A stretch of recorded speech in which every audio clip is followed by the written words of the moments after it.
disparaisse, afin que tu paraisses. Fais de moi un vase d'honneur par lequel tu agis. Oh, esprit de sagesse, esprit de science et de piété. Reconnaître et définir un rêve exceptionnel qui suscite notre plus grande vitalité. Alléluia. On a fait session 1, session 2, c'est la 3e session. Donc c'était le premier module de l'école de la percée. En janvier, Daniel, c'est ça? En janvier, on va voir le 2e module. Et le 2e module va commencer par expérimenter la percée professionnelle.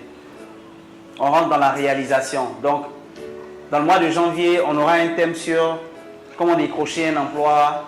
On aura un thème sur comment rédiger son CV. Donc, le 2e module va se consacrer à ça. C'est le premier pas dans l'accomplissement de sa destinée prophétique. Baissons juste la tête et disons au Saint-Esprit, je ne veux pas le leadership des politiciens. Je ne veux pas le poste de directeur général qu'on obtient après avoir fait un sacrifice de mouton ou bien un sacrifice d'homme. Je ne veux pas le poste de magistrat qu'on obtient après avoir fait une alliance politique. Je ne veux pas le poste de chef comptable ou de directeur administratif et financier qu'on obtient après avoir raconté des histoires sur les gens. Mais je veux ce leadership qui vient du Saint-Esprit. Je veux ce leadership qui vient de la grâce et de la faveur de Dieu. Je veux cette percée, je veux ce travail qu'on obtient malgré son jeune âge. Et on reconnaît qu'il n'y a que Dieu qui est capable de faire ça. Il n'y a que Dieu qui est capable de faire ça dans ma vie.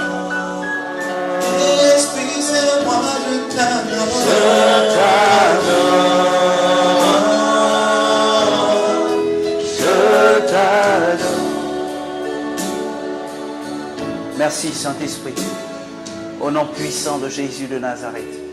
Amen. Nous sommes dans le livre de Genèse chapitre 1 à partir du verset 14. Je veux que vous reteniez ceci. Dieu dit, dans le process de la création, dans les étapes de la création, qu'il faut qu'il y ait des luminaires dans le ciel. Et que ces luminaires-là, viens au verset 15 s'il te plaît, qu'ils servent de signe. Qu'ils servent de signe.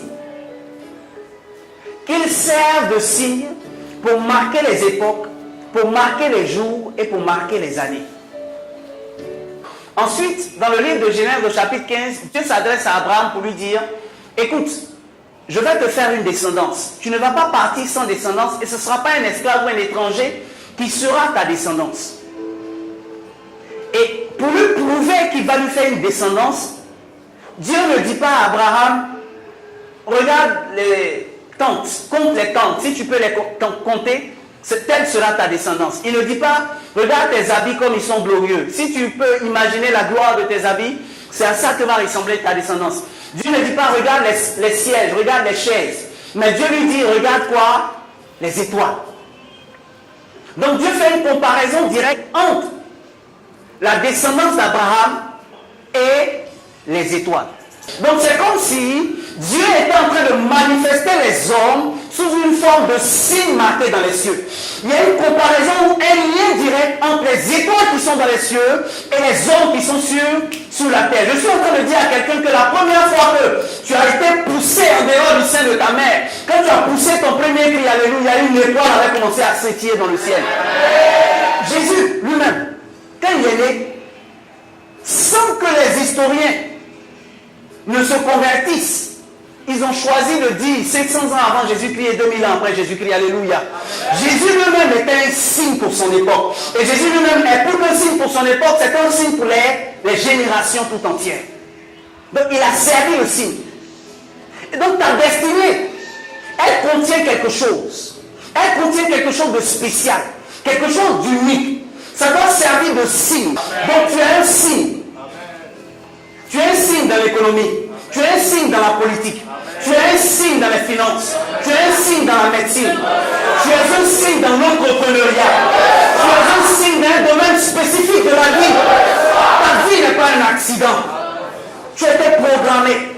Tu as été planifié. Tu as été conçu. C'est ce que le prophète Jérémie dit dans Jérémie chapitre 1, 4 à 5.